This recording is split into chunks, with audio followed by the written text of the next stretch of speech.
Assalamualaikum warahmatullahi wabarakatuh. Ya, kita berbincang kembali untuk membahas fenomena-fenomena yang ada dan juga keresahan-keresahan yang ingin kita lihat dan kita bahas, yang bisa kita rasakan bahwa di dunia ini terlalu banyak fenomena yang terjadi karena kita bisa mengakses semua berita itu dengan sangat cepat dengan bantuan teknologi. Nah, sekarang kita membahas sangat ringan sebetulnya tentang keresahan. Kenapa kok yang sekarang ini banyak tokoh-tokoh dari stand up comedy, ya kita membahas ya tentang stand up comedy. Ya walau kita suka dengan stand up komedinya, tetapi kok beberapa tokoh-tokohnya kita lihat ke arah penyimpangan.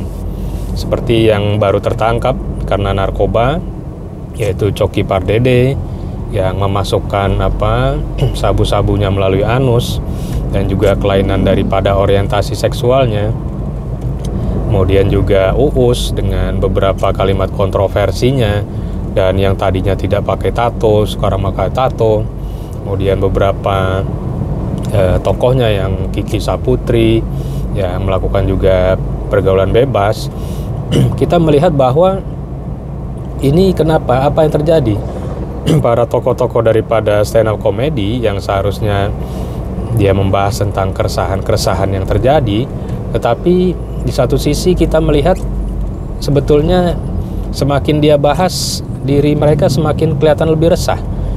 Padahal seharusnya ketika dibahas keresahan-keresahan melalui stand up comedy, seharusnya dan sebaiknya adalah dia merasakan suatu rilis daripada secara psikologisnya. Nah, di sini kita bisa melihat bahwa stand up comedy sudah memasuki industri. Jadi ketika terpapar industri juga menyesuaikan apa sih yang perlu disesuaikan. Nah, ketika di situ kadang-kadang dia membuat ciri khas. Nah, ciri khas kadang-kadang perlulah dibikin tato. Kemudian juga dari pergaulan industri, ya di pertemuan-pertemuan bisnis segala macam perlunya ada entertain. Ya, ketika adanya entertain, kemudian juga lingkungan pergaulan yang memang memberikan contohnya tidak sewajarnya, apalagi kalau sudah terjerumus kepada narkoba. Kalau sudah narkoba, ya kita kembali lagi ke teori dasar daripada kecanduan.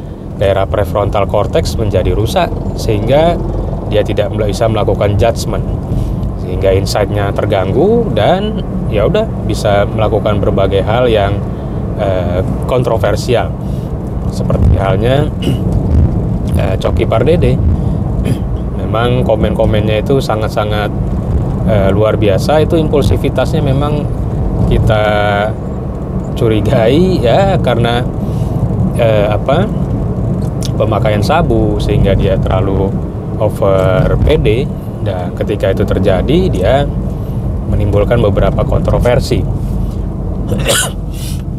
Sekarang kita bisa melihat lagi bahwa stand up comedy ini sangat menarik dan saya sangat menyukai untuk menikmati stand up comedy, terutama Panji, Raditya Dika, Ernest Prakasa. Orang-orang ini lebih dewasa dan lebih matang, sehingga kalaupun ada paparan-paparan dari dunia entertain, mereka tidak terpapar karena mereka settingan mindsetnya sudah cukup matang. Dan untuk hal pergaulan, ya untuk usianya sudah tidak perlu lagi. Untuk hal-hal yang memang berbau kontroversi ataupun penyalahgunaan narkoba, itu kita akui, itu mereka lebih matang. Tetapi pada adik-adik di bawahnya itu kita melihat adanya suatu disorientasi daripada tujuan daripada didirikannya stand up comedy. Padahal komunitas ini bagus sekali, melatih orang untuk berbicara, mengungkapkan storytelling dan segala macam. Tapi di satu sisi ya, kalau sudah masuk dunia entertain, industri hiburan, maka itu menjadi sangat rancu, dan apabila dia tidak memiliki kepribadian yang bagus, itu akan menyebabkan mereka terguncang. Karena terlalu banyak yang kita lihat, yang tadinya ikut suci satu, suci sekian, suca di Kompas TV, tadinya orangnya lugu, tiba-tiba kalau udah masuk TV mulai ada tato, udah mulai ada anting, udah mulai segala macam pernak-pernik yang terkadang tidak perlu, dan akhirnya terjerat kepada narkoba.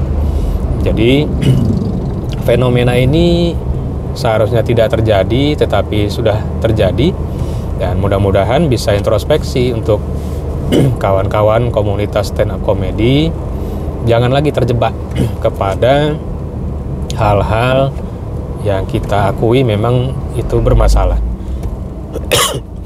Dan sekarang ini memang kalau kita perhatikan, godaan itu terlalu banyak. Godaan, cobaan terlalu banyak. Satu sisi kita juga inputnya juga mohon maaf terkadang isinya sampah semua dari media sosial, sehingga kita menjadi pribadi-pribadi yang mengolah dan mengunyah semua sampah-sampah itu. Dan ketika itu memang menjadi konsumsi kita sehari-hari, maka itu akan merubah belief system kita. Dan kita meyakini dan kita langsung melakukan eksekusi apa yang kita yakini. Dan ternyata setelah kita evaluasi, kita mengunyah terlalu banyak sampah. Nah, sampah-sampah itu kita tidak sadari karena banyak yang mendukung. Kadang-kadang orang-orang yang terpelajar tidak jadi kita melihat itu hal-hal yang biasa-biasa saja.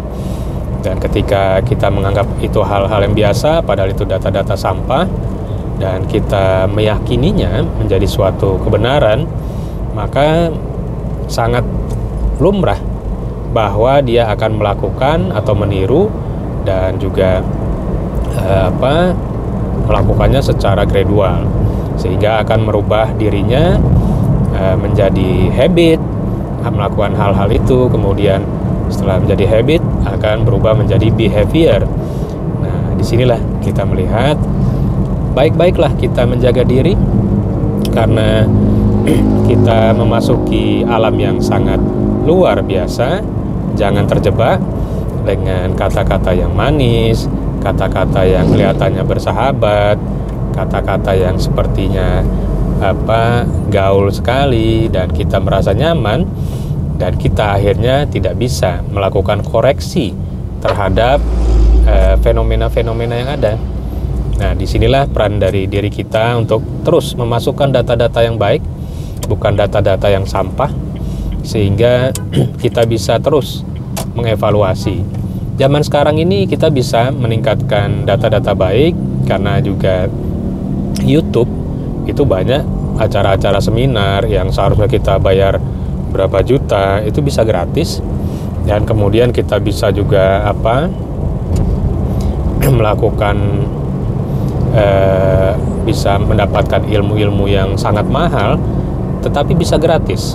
Nah, disitulah sekarang cobalah kita manfaatkan media sosial, informasi-informasi yang positif, karena kita tidak mau memasukkan data-data sampah ke dalam otak kita. Dan mudah-mudahan kita bisa terus mengevaluasi diri, karena setiap orang bisa terjerembab, bisa masuk lubang. Tetapi ingat, kita harus terus bisa mengukur bayangan kita. Nah, ketika bayangan kita sudah bisa kita ukur, kita bisa melangkah. Dan mudah-mudahan diskusi kita pada hari ini bisa bermanfaat. Wassalamualaikum warahmatullahi wabarakatuh.